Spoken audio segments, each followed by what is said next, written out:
to A Well-Designed Business. My name is Luann Nigara, and I'm so glad you found this podcast. Together with my husband Vince and our partner Bill, we have grown our company WindowWorks from the ground up. So I know and I understand the challenges you face in running your interior design business. I also know that your talent alone isn't enough to ensure your success. So on this podcast, we talk about strategies and practical steps to help you grow your business. But make no mistake about it, we have our share of fun here too, mixed in with those aha moments that I love so much. This isn't fluff. Nobody has time for that. Whether you are a new interior designer or a seasoned designer, I am here to help you create and to manage the kind of interior design firm that you dream of. It's straight talk and it's action. Are you ready? Let's get started. Hi, welcome to A Well-Designed Business. Today we're going to switch it up a little. We love to have all the valuable conversations here about the aspects of owning your own interior design business and how to be profitable. But we can't assume, and we should not assume, that owning your own interior design firm is every designer's end goal. There is another option that can also lead to a very successful career in interior design, and that is working as an employee at a reputable company. And that is exactly what my guest today, Katie Wick, wants to talk to us about. Katie is an interior designer at Jkath Design Build and Reinvent, specializing in custom high-end residential kitchen, bathroom, whole house renovations and additions, as well as having their own custom cabinet shop. Katie absolutely loves working for owners Katie and Jesse, and with their help as established business owners, Katie is building a very successful interior design career. Working for Jkath fits perfectly into her life, and with how well her employers treat her, she has no plans of leaving or starting a company of her own. Katie also wants to debunk the unspoken stigma that if you are an interior designer, you are somehow less than if you don't plan to own your own business someday. She loves her position, and today she shares with us all of the benefits that she receives being an employee, as well as some advice for those of you that are employers. Now, before we get to Katie, let's take a moment to talk about your role as the owner of your own firm and how investing in Luann Live by attending yourself and by possibly bringing a key employee or your entire team is an excellent idea. As you hear Katie today, you will hear how much she appreciates how much she is appreciated by her employers. Think about the impact you can make on a dedicated employee by exposing them to the best and the brightest in our industry. Think about this inspiration, how important you will make them feel. And let's not minimize the rare chance for them to hear all the myriad of business strategies that you face every single day, those decisions that you face in running your company. It reminds me of, do you remember the very first time, if you've ever cooked a full-on holiday dinner, the very first time you did it? Do you remember thinking, wow, no wonder my mom always seemed like a nut at the holidays? It's a lot, right? It's this perspective of seeing exactly what goes into making things work and getting things done. It is a gift to your employee, and they'll also gain maturity and wisdom through the experience. I have to say, I see many of you bringing your teams to High Point or Vegas Market. But what about bringing them to a mind-expanding business conference that will help you help them be better employees and ambassadors for you and your company? I can tell you for many years, we have invested in bringing Kim to our window treatment industry conferences, Exciting Windows Conferences, International Window Covering Expo. And the thing is, you know the enthusiasm that you get when you go to a conference, the energy that you get from being in this environment. Guess what? That same thing happens to your employee. And now, when you get back, you're all on the same page and jazzed up about making those changes and tweaks and improvements to your business.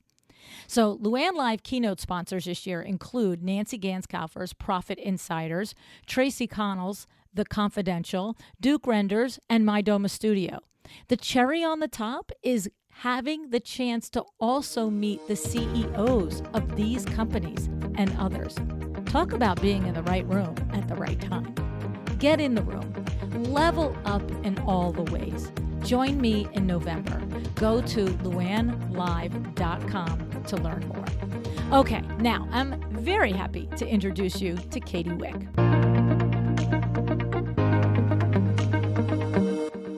Hey, Katie, thanks so much for joining me on A Well-Designed Business today. Hi, Luann. Thanks for having me. Well, you know what's so funny, Katie, is I saw your intake form and I was like, I've said this on the show before. Sometimes there's intake forms. I'm like, you had me at hello. I don't even need to read the rest of it. I am there. I am down for this conversation. So I'm super excited because, to your point, I have not had a lot of interior design employees come in and just stake their claim and say, heck, I don't want to have my own business. I love listening to the podcast. I love learning the lessons, but I'm super happy in the job that I have. And, I feel empowered and happy and supported and love what I do. And I'm like, yes, because you are the unicorn woman. We need more of you. Thank you. I appreciate that. There's, as I was saying earlier in our pre-podcast, that I think there's a unspoken stigma in our industry that if you don't own your own business, that you're not as a successful interior designer. And it's not true. We all need employees. Even if you're a solopreneur, you have people helping you out. And there are tons of great benefits of being an employee, and not everybody's cut out to own their own business, or it's not right for their phase of life. There's just tons of variation of why being an employee is great and how employers can attract and retain good employees for the long run. I love it. I love it. So we are going to talk about those two aspects, and so you tell me, do you have an opinion on the better flow if we talk about why the benefits to you and why you love being an employee versus how employers can attract and retain good employees? Do you feel like one should happen first, Katie, one conversation, or what do you think? Yeah, let's start with the pros of being an employee. Okay. So walk me down that. Now, you've been with Jkath Design and Build for 4 years. You're very happy working for this husband and wife team, Katie and Jesse. Yep. And you you tell me, what are the pros? Why do you love it? I think one of the biggest benefits, so I'm just shy of 30 years old, and I grew up from a very middle class standpoint. I don't have the connections yet in my life for the clientele with the budgets that I want. And walking into Jkath, it's already set up. It's already a reputable brand with established processes and systems all ready to go for me. We've developed a lot in the years that I've been there, but just having systems, vendors already lined up, subs that Jesse and Katie have built great relationships with, and they're already a trusted brand in our community. They have the clients. If I had come out of design school wanting to open my own business, I would not be doing the quality of projects that I am doing now, and I wouldn't be proud of them. The budget just wouldn't be there with the people that are in my immediate network. So going within a company that attracts those clients is a huge benefit.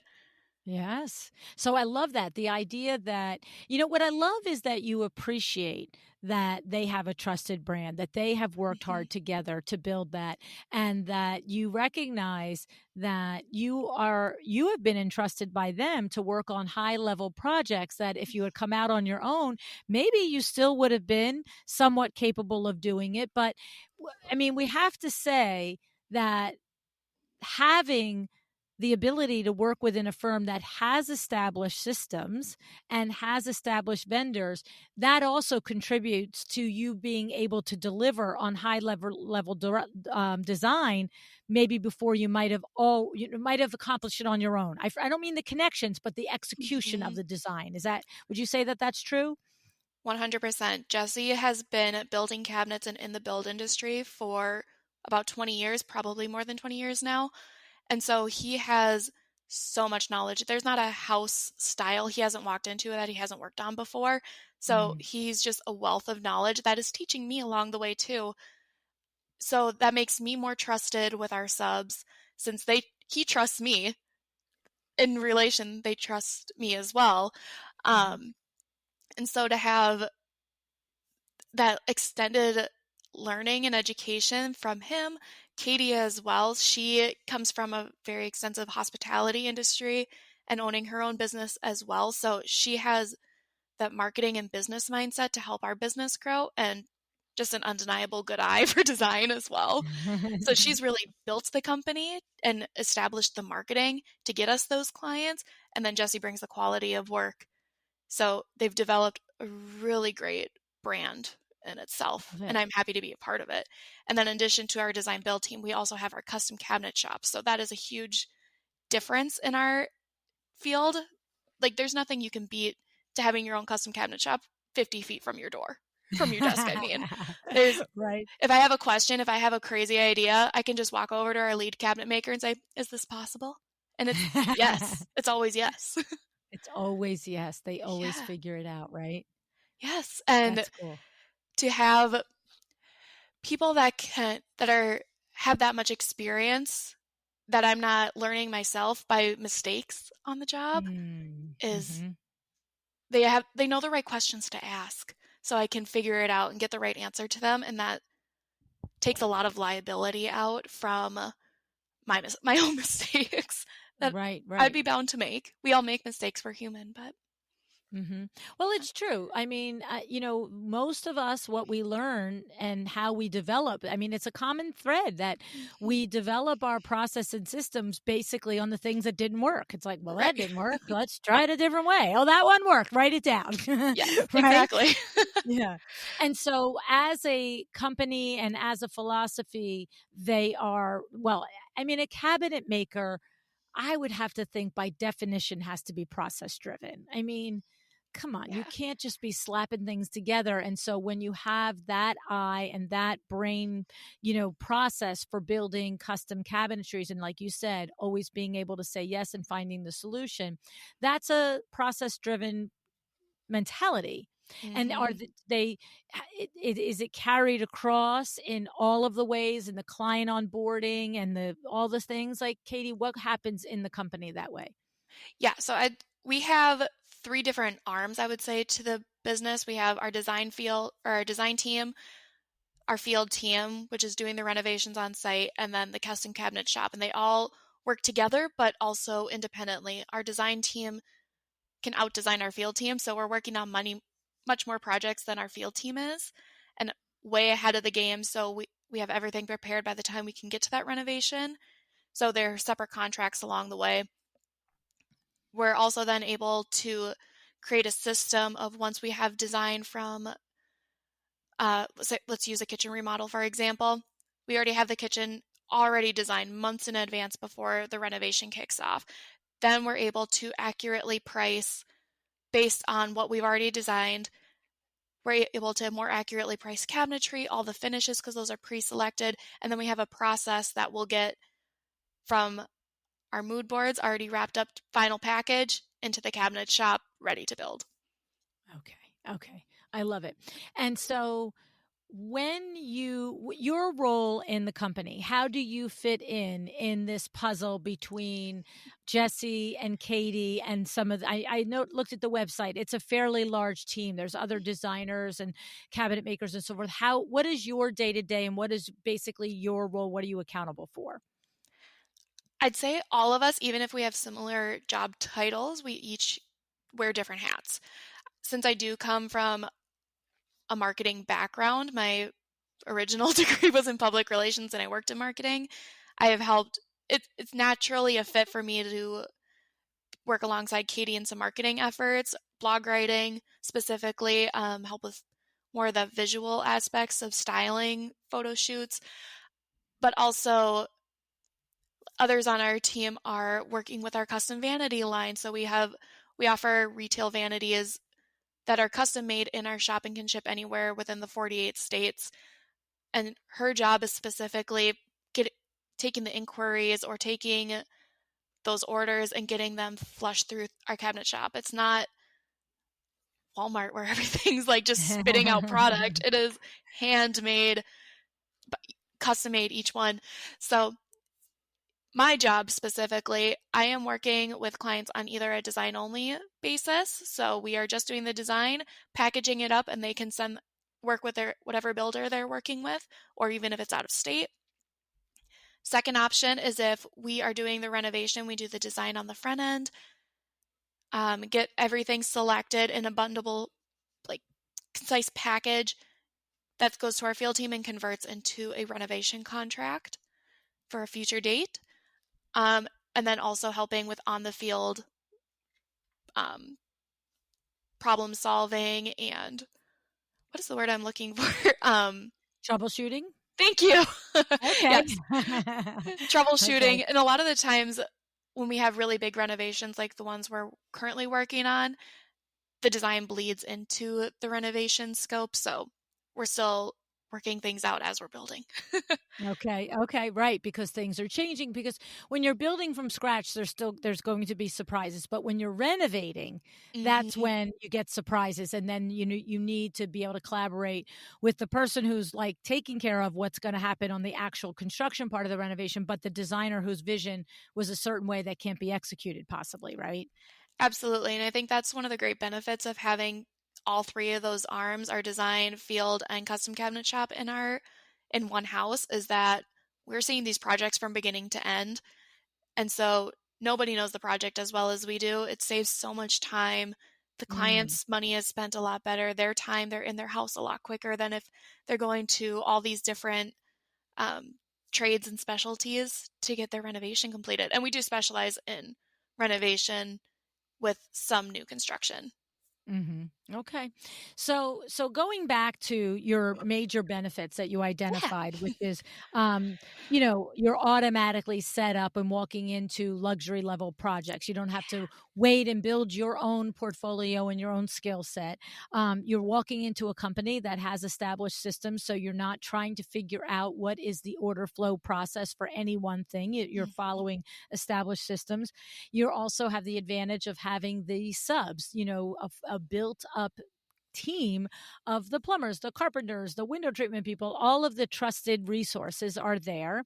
And Trusted, then that's a huge piece, yeah. right, right. And then this company, when you're an employee and you work for a really nice company, they're already recognized as a trusted brand in the marketplace. And so that is Mhm. valuable and you understand that. So the thing is, um, these are all great advantages. You mentioned that is it is it that for this season of your life you have no desire to go out on your own, and there's no crystal ball, and when Katie and Jesse listen to this, you know what, she might change her mind in a year and that's the way it is, it's fine, right? But I mean, I think you actually said in your intake form that you actually really have no desire to eventually open your own company. Mhm. Did I read that properly? Is that a true statement for you, Katie? Again, like you said, there's no crystal ball. I would never say never. Hmm. But right now, for the season of life that I'm in, I have a 1.5-year-old son. I'm able to clock out.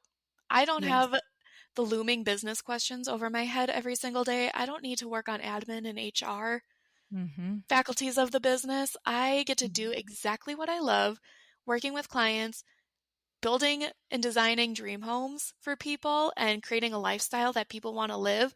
I'm doing exactly what I want to do. Yeah. And why would I Right. want to change that and do accounting and HR and all the messy stuff that a business owner has to deal with? Well, you're 100% right, because if you did go out on your own now, you'd be doing all of the design stuff during the day. And then Hmm. after you put your little boy to bed at night, you'd be sitting up and you'd be doing payroll and you'd be doing bookkeeping and you'd be figuring out if the procurement documents have been done and where the Yeah. status is in on everything. And so I love that you have the appreciation for the benefit of where you're at. Mhm. We've talked about it on the show many times. I don't know if you've ever read the book, The E Myth by Michael Gerber. No, I haven't. So, okay. So the thing about this book is the core message of the book is that every business needs a technician, a manager, and a entrepreneur visionary, right? Hmm. And the thing is, there's a story in the book where he talks about um a technician, and he uses the example of a woman who loves to bake, and she has her grandma's recipe and she loves to bake, and she has a job as a baker or something. Of course, I'm forgetting half the story. I do it, I haven't read the book in 10 years or whatever, but the idea is that she goes to work every day and she bakes these beautiful concoctions, but she's seeing the principal, the person who owns the bakery, and she's thinking, you just got like $80 for that pie, and I'm the one who made it, and I'm the one who made it make delicious, and blah, blah, blah. And so she decides that, she's got her grandma's recipe. She can go out on her own and open, Sally's bakery shop or whatever. But the thing is, it doesn't take her long to realize that, in order to keep the business running, she is the one that has to pay the bills, and she is the one that has to monitor the books, and she has to make sure the inventory is there. So eventually she has to hire somebody to make the darn pies. Yeah. Okay. And it's like, oh, wait a second. I'm actually not doing the part I loved anymore. And 100%. my resentment, right? And my resentment at the person who owned the bakery at getting all the money, and I just got a salary, is now a little silly, right? Right. Yeah. Because there's so much work that goes in behind the scenes beyond the making of the pie or doing the design work, right? Absolutely. That couldn't be more true. I get to, like I said, do exactly what I love doing without that all the extra. And I'm so happy to have that on somebody else's plate. Even if Yeah. I do get an inquiry on social media asking if I'll take any side projects, no, I funnel them all through Jkath if they're interested in working with us or with me specifically. I'm still funneling it through Jkath because I don't want to be doing extra design work on my nights and weekends when that limited time I get to spend with my family. Not So interested in that right now. So that's a great question. That's nice because on one hand, great information that you have no desire for that. But is that something, I would think that that's something that, someone in your position that's working for a firm, that's something that always has to be talked about. Like, how are you handling your own social? Are you able to, put the projects up that you're doing under Jkath? And when somebody inquires, so have you and Katie talked about that? You must have. Tell me about that conversation. Yes, basically my whole social media feed is Jkath. So I'm basically acting as an additional brand ambassador. It is, I mean, we pay a lot of money for photography, so to have another stretch and voice that can promote our work is approved. I talked to Katie about it, so she approves this. But a lot of design firms don't allow that. They don't allow their employees to use their photography to be proud of the work that they've done, which to me, I feel slighted, I guess, if I don't have the good job, champ. I don't have the recognition. To me, I'm very proud of my work, and I am proud to show it, and I want to share it with people. And to have the freedom to do so means a lot to me. And that's one of the things for some supporting employee growth I think is hugely beneficial, is letting your employees know that you recognize their hard work, that they are a part of your company, and that they are building your brand reputation, because they're also like, I'm a designer. I am designing these spaces along with the rest of our team. Our cabinet shop is building this beautiful cabinetry. So there are people behind just the name that are making these things happen. Right. It's not AI yet. Right. So question for you on that with the social. Yeah. There has to be parameters in place. Katie, when you put this on your own social feed, like you must tag Jkath, or you must say, proud to have designed this project through like, how do you, because there's somebody out there now that's listening that just got his or her wrist slapped for posting a project they did on their own social, and maybe they do or don't have the language to go back to their boss and say, how about under these conditions? So what are the conditions that you're able to post the work that you've designed but have done under their abilities and their brand? So like you said, they've attracted the client, they have the subs, they have the systems, and you're picking their brain all through the process on how to make it even better than what you could have on your own. So what are those parameters? I'd say that I'm also acting as a brand voice. So staying aligned with the Jkath brand voice. There's still Katie Wick in that. It's still my personality, but under our values as Jkath. But I tag design build and custom cabinetry at Jkath Design Build every post, tag our photographer, any stories that I'm doing, or if I'm on site somewhere, I'm always taking Jkath and our projects. So it's never, I shouldn't have any like false, it shouldn't appear to anybody that that's Katie Wick doing it on her own. That's Mm-hmm. Katie Wick from Jkath, a designer at Jkath, Right. who's on site at her project and Right. helping the build team, or we're in the office. It's still team focused. It's still a representation of Jkath with, and I do take that as um, showing it respectfully and responsibly. Mm-hmm. I have to tell you, I have gotten emails and phone calls from interior Mhm. designers who own their own firm that have literally said to me, what should I do about this? This just Oh. happened. Somebody working for them posted a job, a project, or whatever under their own social and never mentioned that they work for this for the company. And Mm. like I'm just staring at it with them going, you got to be kidding me. Right? Yeah. Like who thinks this is okay? And so you agree. This is not like, oh, put upon you that you have to tag Jcat. Like you get it, right? Mhm. Yeah. Yeah. Yeah.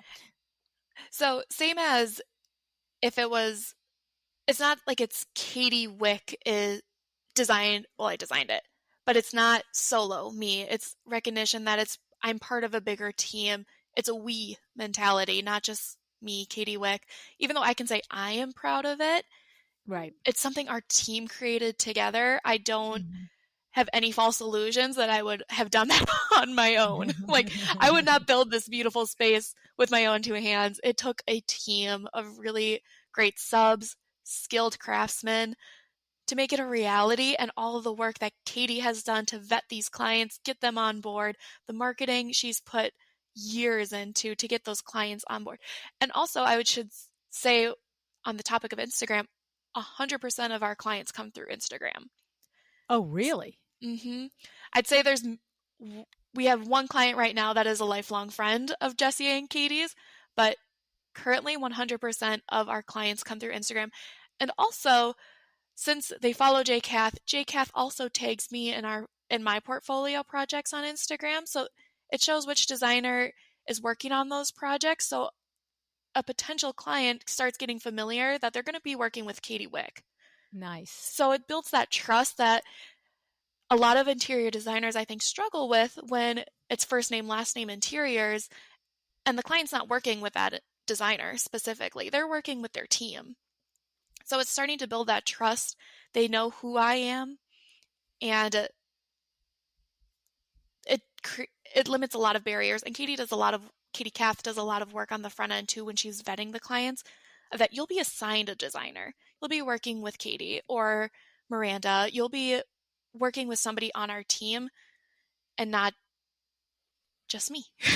Right, right, right. Well, I love that. That's so smart on their part to do that. Mhm. And that's an interesting thought. And I'd be curious how many principals are listening that think, oh, like I wonder if that's a practice that's happening more often than not, or if it's less Mhm. often that the design firm is tagging the employee that works for them when they post the project. And to your point, um, Katie and Jesse are smart in doing that, knowing that Katie is not going to lead the design for every job, it sounds like, obviously. And Mhm. if they kept it all just, Katie and Jesse, it would be that obstacle when the client is like, wait, I'm not getting you. But because they're Exactly. featuring you and the other designers in the company, they are doing the we approach as well, which is pretty cool. Right. And same with clients once the build actually starts. They want to see that the owners are invested. So they're still there along the way, but they need a team Yeah. to support their overall business growth. Mm-hmm. Katie and Jesse can't do everything, and that's why they have a team. That's why Right. we're here. Exactly. And for our company specifically, we don't have like senior designer, junior designer. We all have our own individual projects we own, basically. So to tag us and show each other's work and that who the clients is going to get. And Yes. this is their I love it. portfolio. You can trust them. These are a couple of Yeah. projects they've worked on recently. Look how beautiful it is. We can make your home Right. like this too. Right. Yes. That's so smart. And it's interesting that you run that way as opposed to two or three of you in a vertical, each having your own lane. And Mhm. Katie and Jesse at the top Yeah, overseeing and being involved wherever and whenever necessary, I'm sure. Right. absolutely. Okay. So when we talk about how to support as, designers who own their own companies right now and either have employees or intend to have employees, one of the things that you said in how to support your employees is, to do this, to respect them and let them, share their work and share their pride in what they're doing. What are Mhm. some of the other things that you appreciate that Jesse and Katie do and how they support you as an employee? Yes, so in addition to giving credit and showing that you're proud of your team and the hard work they've accomplished, taking them in your portfolio, sharing their hard work. One thing for me personally and for the industry, we are a predominantly woman led interior design industry. I just had a son a year and a half ago, so creating a flexible life, we're not saving lives. I Yeah. when I came back from maternity leave, since they're a small business, they gave me something that a lot of businesses don't give their employees, and that's a flexible schedule. I have a 40-minute commute, Mm, so they have been flexible with me that I can work in the morning from home while I wait for my son to get up. Then I bring him to daycare and then I head into the office, and there's not, as long as I'm still getting the time in and the work done that week, if I need to bleed into the evenings after he goes to bed to do so, that's fine. And when I did come back from maternity leave and was having the mom guilt of I should be home with my son, I don't want to work, but I love my job, but don't want to miss my son's life. I went down to a 4-day work week for the first year of his life, which was wow. I can't get that back, and I can't even verbalize like how much I loved that. And I did express that to them because women don't get that. We don't get that support of it's either you're coming back 40 hours a week or nothing. Stay home. Mm, And I love my job. I do not want to take a pause from it. And I love the like mom brain break yeah, personally of going to yeah. do something creative.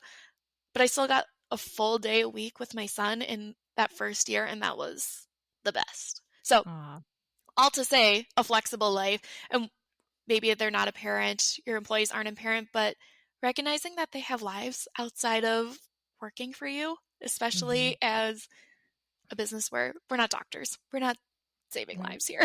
Right. No, we're really not. No, we're able to create those boundaries now of since I'm not the owner of the business, I don't have to respond to a text message at night. I usually am because I'm nice, but I'm not going to have a full conversation that can't wait till morning or Monday. Right.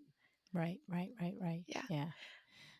So And I then love that. also, I love that flexibility, and that's mhm, important. And the thing is, are there things, Katie, in that you feel like that you do, attempt to do, or were asked to do so that Jesse and Katie had the confidence that even though you were going to work from home for the whatever amount of time in the morning and that first year you were going to have the day off, the one day a week, that you were still going to meet your obligations?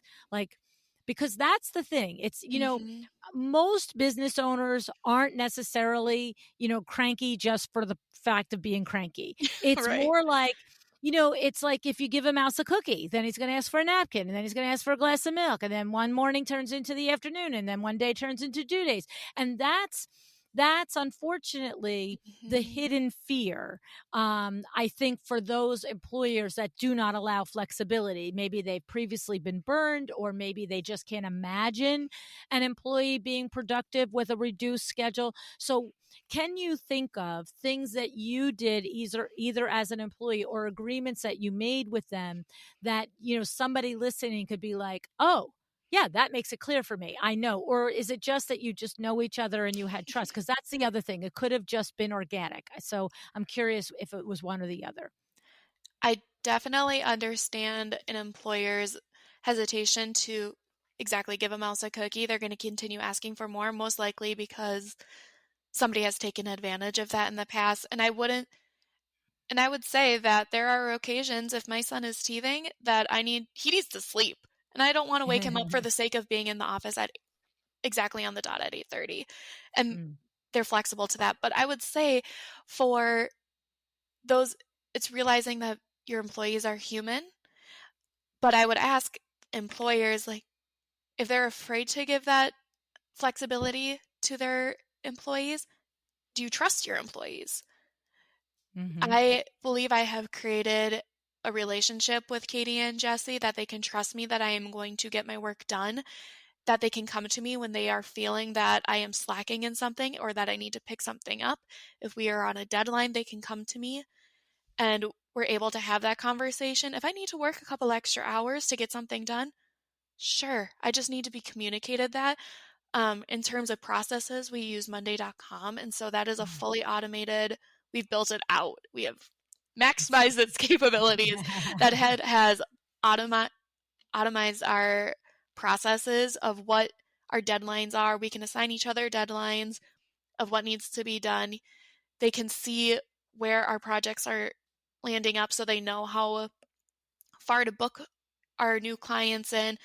If they see that I'm stalling on a project or kind of at a standstill, they can check in with me and ask why. So they're able to check back to see what progress is being made. And if they are finding that they need to come to me for the same questions or asks, then we know we have an issue that we need to resolve. But as a our team overall,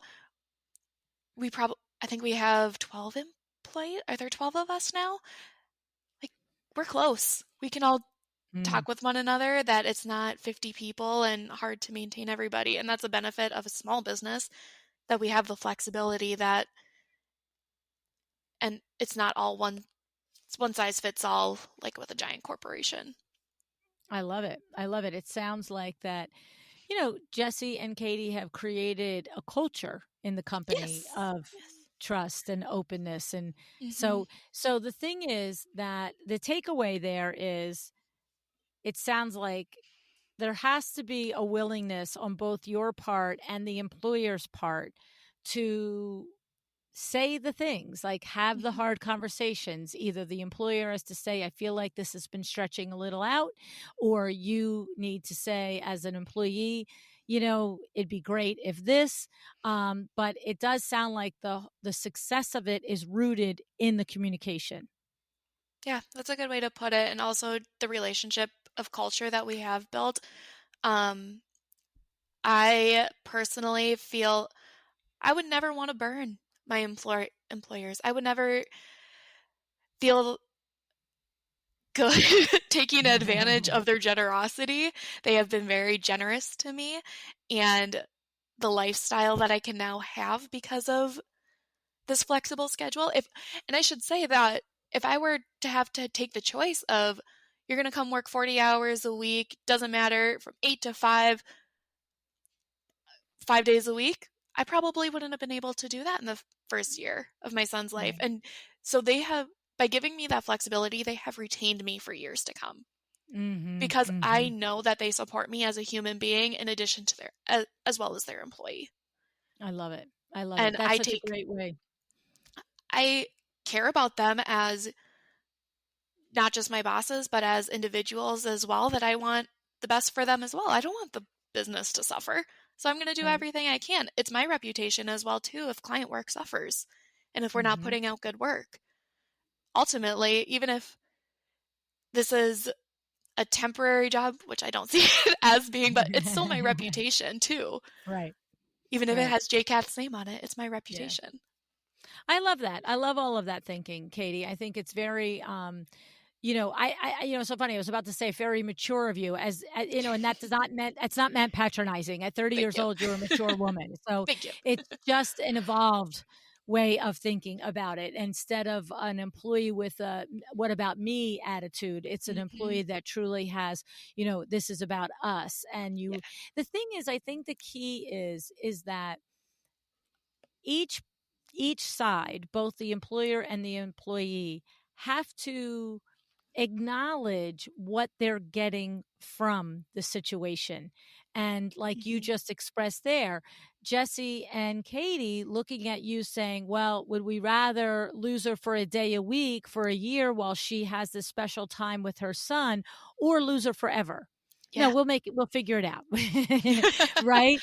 Like Yes. that's them acknowledging, oh, we've got something in this girl right here, in this woman, and we've got an employee here that's valuable and we see as worth investing in.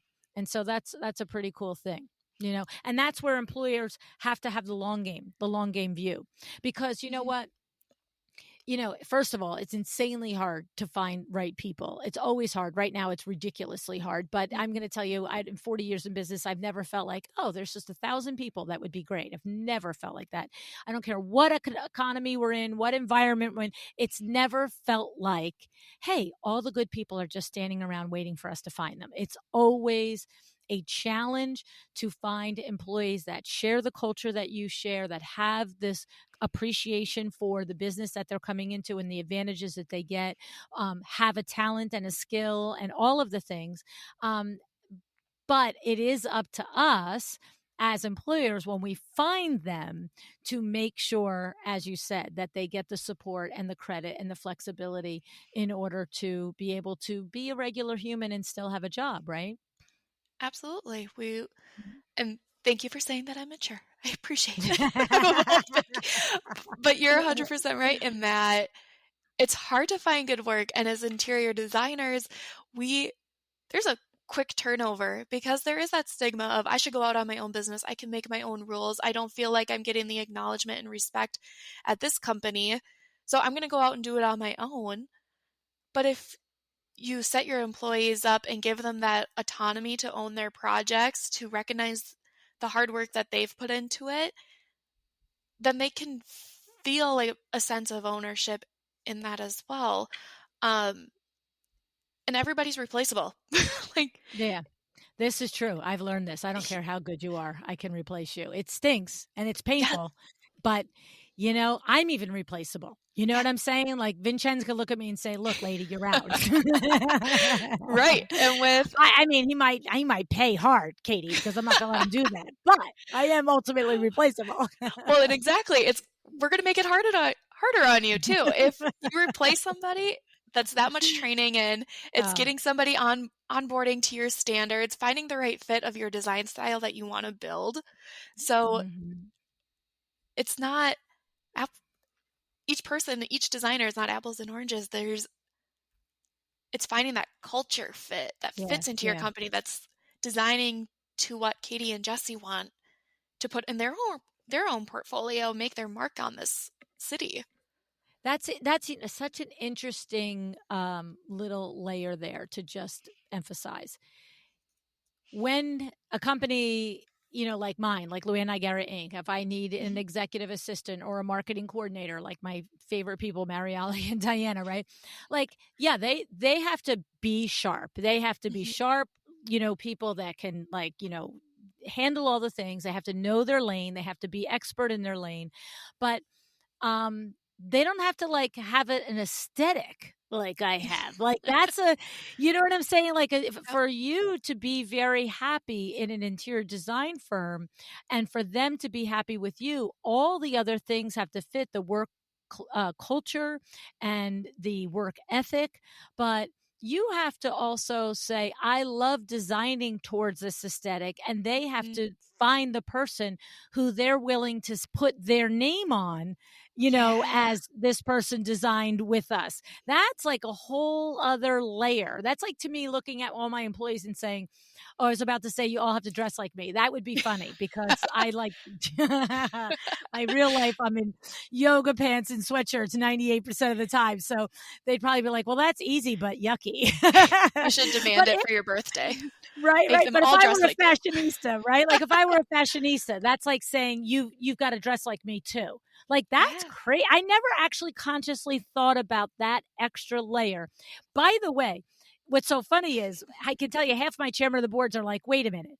I've said to you 1,000 times, this employee isn't going to work out because she doesn't design or he doesn't design to my aesthetic. But I just heard the challenge of it. Yeah.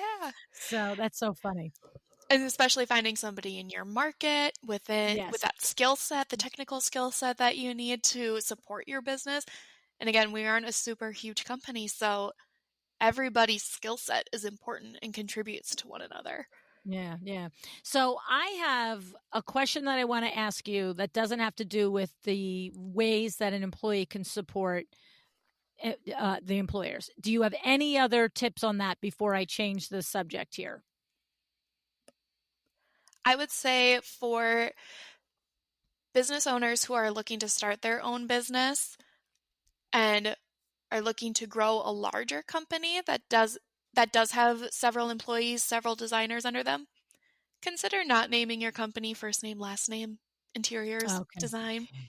It I do recognize that Jkath is technically Jessie Kath, but it Right. doesn't sound like Jessie Kath is Doesn't coming feel to like it. design Yes. your home.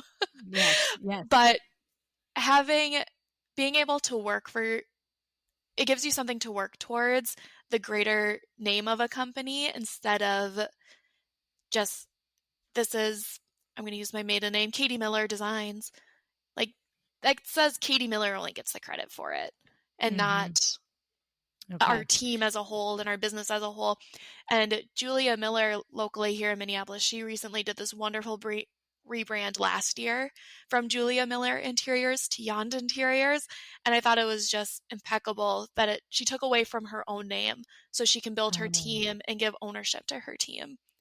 she's outstanding lady. I love her. Isn't She was on she? the show. Did you hear her episode I, on the show? of course I did. I'm a Yeah. big fan of Yeah. Julia and we need to get coffee soon. So, Yeah, yeah, yeah. She's outstanding. She runs a smart mhm. business. Yes, Let's she just say does. hashtag smart ladies out there. She's one of Yes, them. she is. And so we'll put the episode to her show in the show notes because it's a good listen.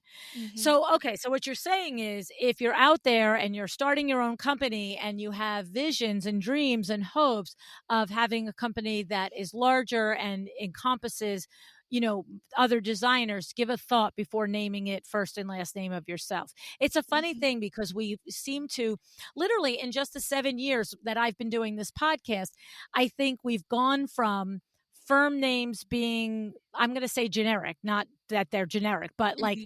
then to the switch to everybody using their name. And what's crazy is in the last 6 or 7 months, that has come up again and again. Like, maybe it shouldn't be Sally Smith Interiors. It should Hmm. be, well, I don't know, Smith and Co. or something, whatever, right? Yeah. It's like a cycle. And what's so funny is, Katie, wait till you're 40 years in this industry and you'll be like, I remember when it was this way. And then I You're right. remember when it was that way. And then we walked uphill in snow both ways to get there.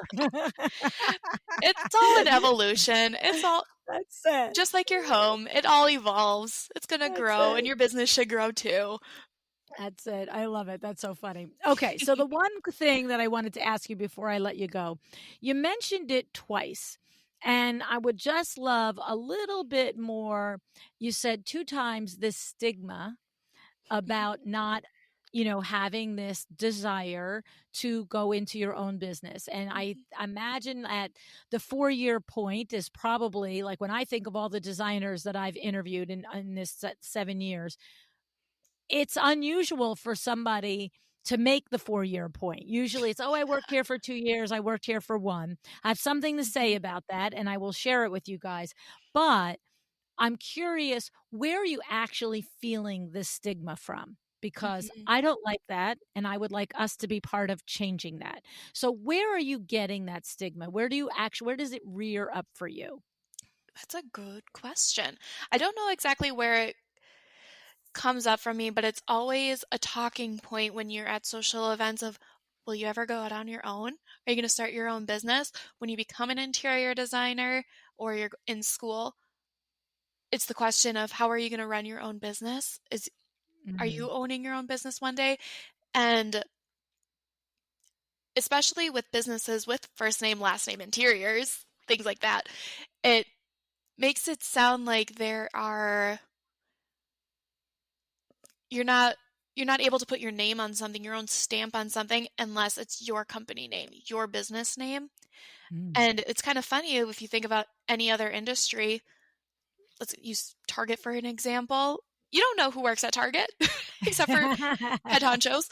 You It's a But team many and you Target stores run successfully around the country, right? And yes, have managers and general managers and all the things that the place wouldn't work without, right? exactly. You need a team. And I would say for me personally, it comes from the being able to clock out, the liability that comes off my back of not owning my own business, the flexible hours, learning from senior experience. That's a huge benefit for me of not owning my own business, especially in this phase of my life. But the stigma overall is that you should be your own boss. That's how you're going to make money, that there's no other way to have a successful career unless your Hmm. name's on the door. So here's the thing. Here's what I would tell you about that. First of all, I think me and you are going to start a thing. This stigma has to end. Stop right We're now. done. Okay. That's it. It's over, line in the sand. Well, and I would love Um, to say that I would love more to see more designers highlighting more interior right. design businesses highlighting their designers so we can see the people that are behind them.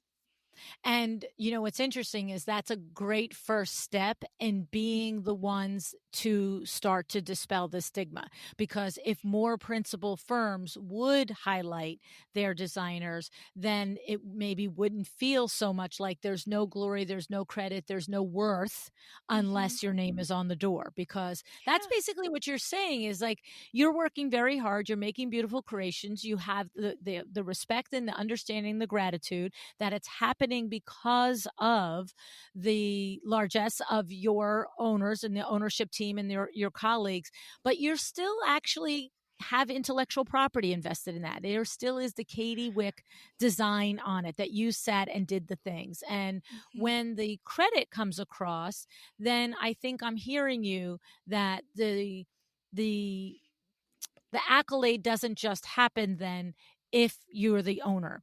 So Hmm. here's the thing.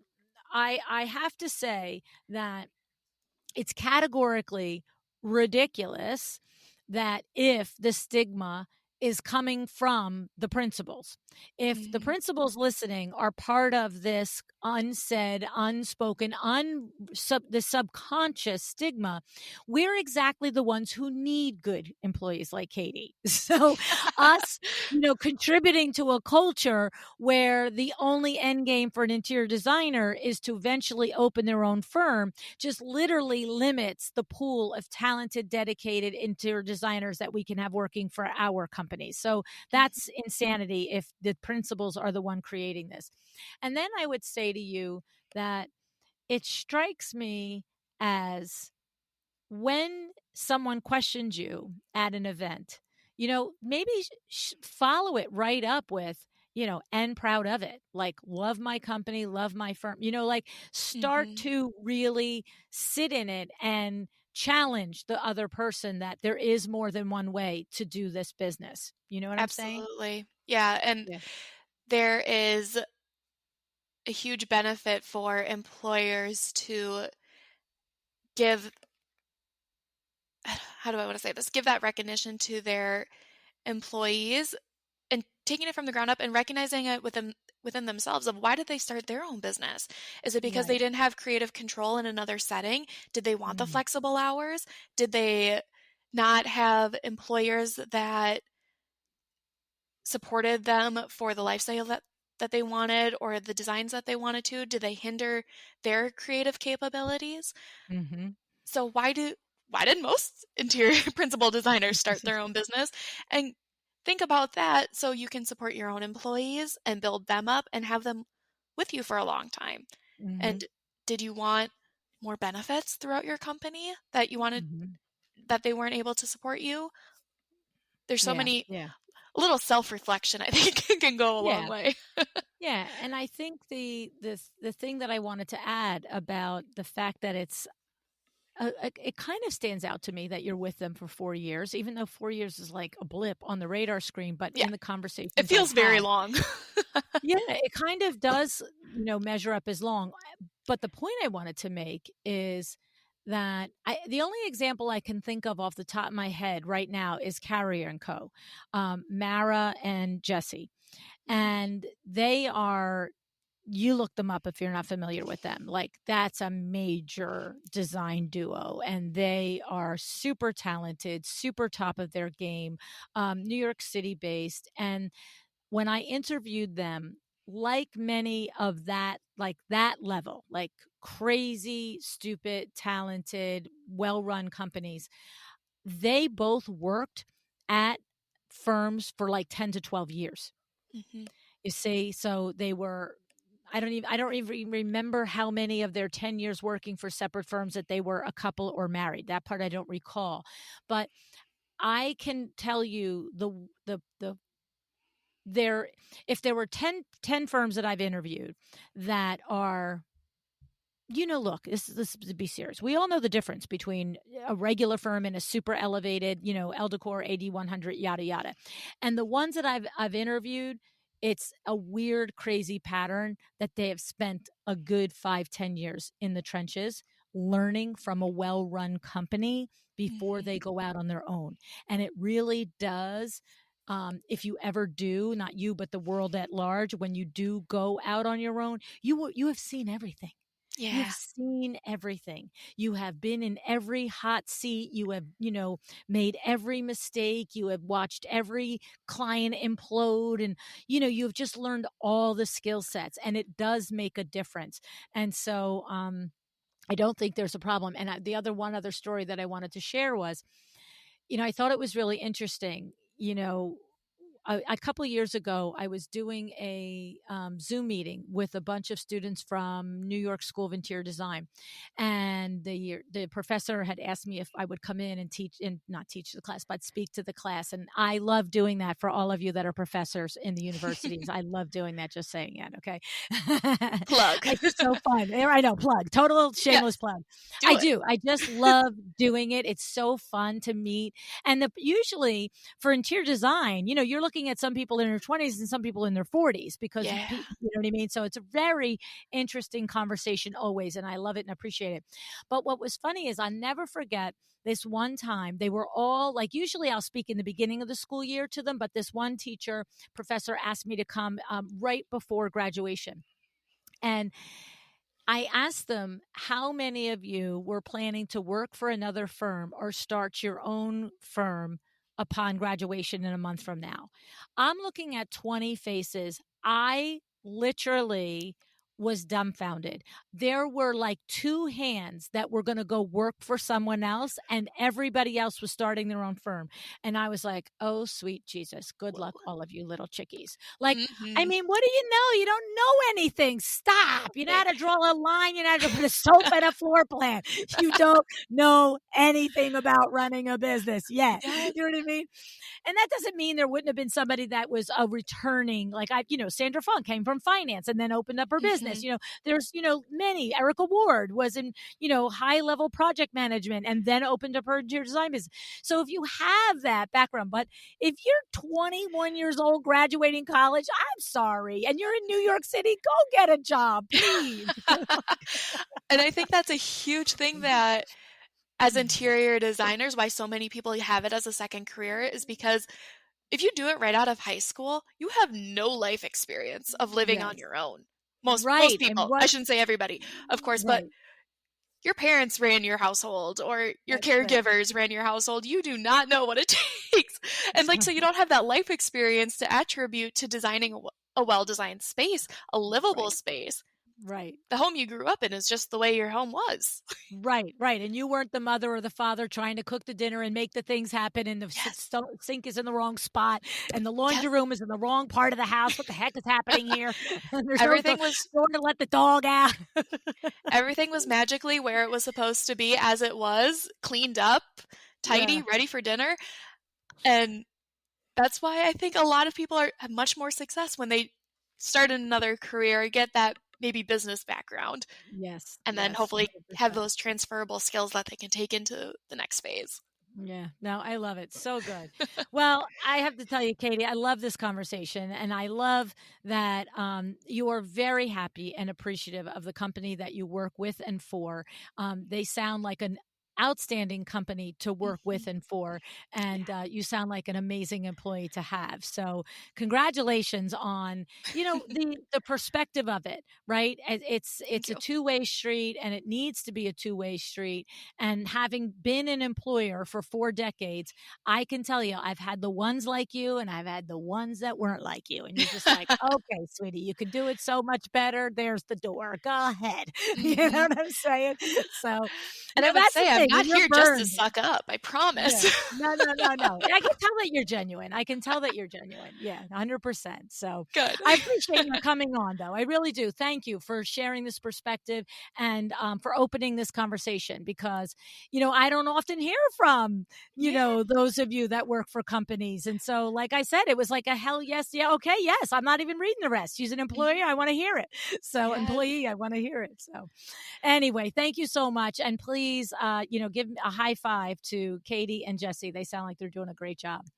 Thank you, Luann. I appreciate it. And I hope every employee that's listening knows that you're doing a great job and you're doing kick ass work. And all the employers who are treating their employees right, keep doing it and evaluate how you can retain your employees by making them happier. Happy Love it. life, happy employees. Right. Love it. Love it. Love it. Thank you, Luann.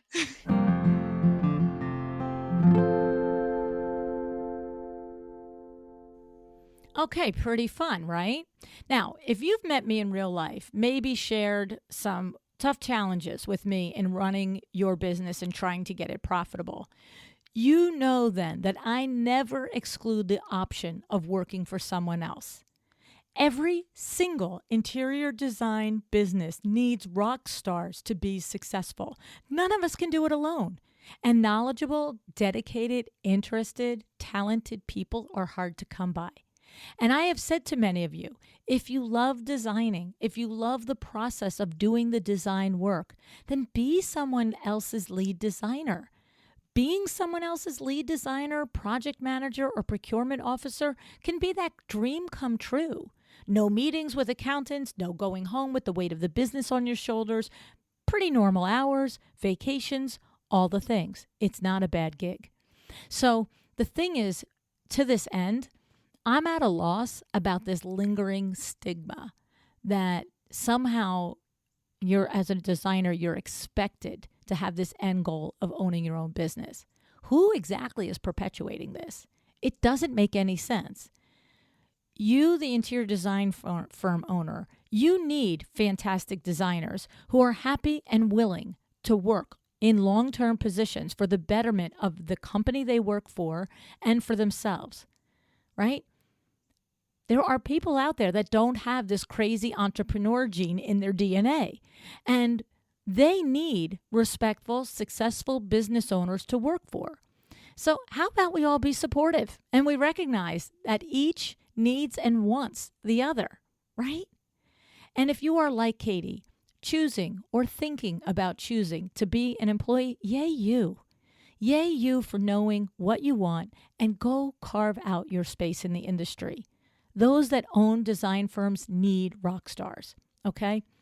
So maybe all it takes is to hear from someone like Katie, who could not say enough wonderful things about what it's like to work for Jkath Design Build and Reinvent, right? Katie loves how Katie and Jesse have everything set up. the marketing and systems are developed. She can just come in and jump right into the high-level projects. I mean, think about it. An established company who already has their systems in place, a great reputation, a clientele with budgets that you might not have access to in your own business, right? How about the relationships that are established with trade people, vendors, all the things? Sounds great. You also don't have to spend your nights thinking and doing the additional tasks that are required of a business owner once the design is done. This is what Katie loves the most, is how flexible they are in regard to allowing her time and the flexibility to raise her son. It's important to her, and I know that many are in this same season, right?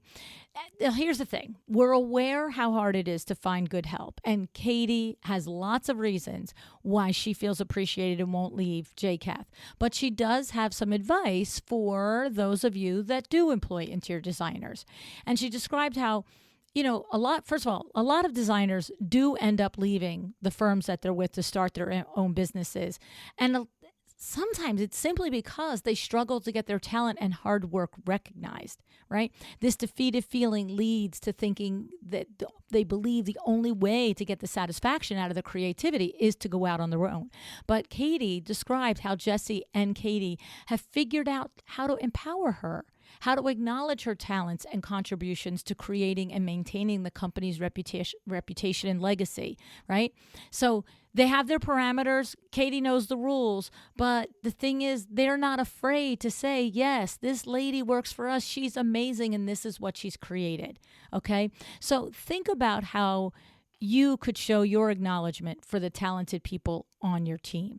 All right. And, I know this is a hot topic. I know that some people are going to say, oh my God, no way. Others are going to say, why not? All I'm telling you is if one company is figuring out a way to make this work, that both the employer and employee are happy, it means there's a way to figure it out. It just means you might need a conversation. And I think it's important because if you have a rock star that might stay way longer for this one thing, this one change that makes them feel fabulous, it's worth exploring, don't you say? Don't you think? Right? So, okay. All right. Here's the thing. I just think this is such a fabulous conversation. And I thank you, Katie, for, bringing it to me and highlighting it. And now, of course, I have to interview Katie and Jesse. I've already said that to Katie because I want to talk to business owners like these that have this really just confident way of doing business, that they know there's enough to share. And that is a concept I just love. So thank you for listening today. I hope you enjoyed it. Decide to be excellent. How about that? Why don't you do that today? Decide to be excellent.